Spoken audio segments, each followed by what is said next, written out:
1666, the Great Fire of London was the first time we as a society really took a step back and started to think maybe we should start taking fire safety a bit more seriously and implementing building safety codes. Now obviously back then it was just about changing timber to brick and stone. Then again, in World War II there was a growing awareness for compartmentation and fire-rated construction, especially in industrial buildings and high rises. In 1987 there was the King's Cross fire. This led to major fire safety reforms across the London Underground and also towards the further UK transport system, including bans on smoking and replacing flammable materials. While a lot has happened in the history of fire protection, really it's in 2017 where passive fire protection goes from being seen as important to being seen as imperative. The Grenfell Tower happened on June 14th, 2017, resulting in 72 wholly avoidable deaths. And in response, the government launched a public inquiry. Phase 1 of the Grenfell inquiry focused on what actually happened during the fire. Its conclusion? There were multiple failings, ranging from manufacturers providing inaccurate product information to no proper evacuation plan, and probably most damaging, the use of combustible materials. Dame Judith Hackett led an independent review around the same time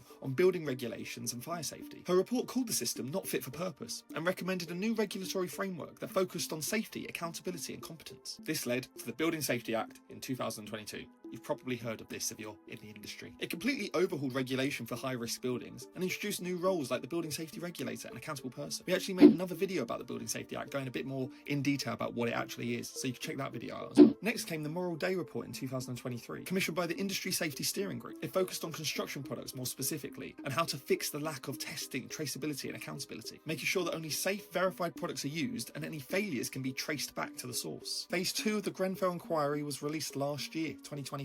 It examined how the combustible materials came to be used, despite their safety risks, as well as revealing serious failures across the construction industry, including misleading product testing by manufacturers, poor oversight from contractors, and a lack of coordination between designers, builders, and regulators. It highlighted how warnings about fire safety were repeatedly ignored, and how cost-cutting was prioritised over protecting lives. In the end, the report didn't just blame individual mistakes, but it showed how the entire system was broken, and it called for a complete cultural and structural overhaul of how we build and maintain safe buildings. Now we're here, in 2025. The government has just released a green paper in response to the Morale Day report. It proposes a new regulatory approach for construction products and asks the industry, do you agree with these solutions? Which puts us now at a very key moment. The frameworks are on the table. The question is, will the industry commit to real lasting change?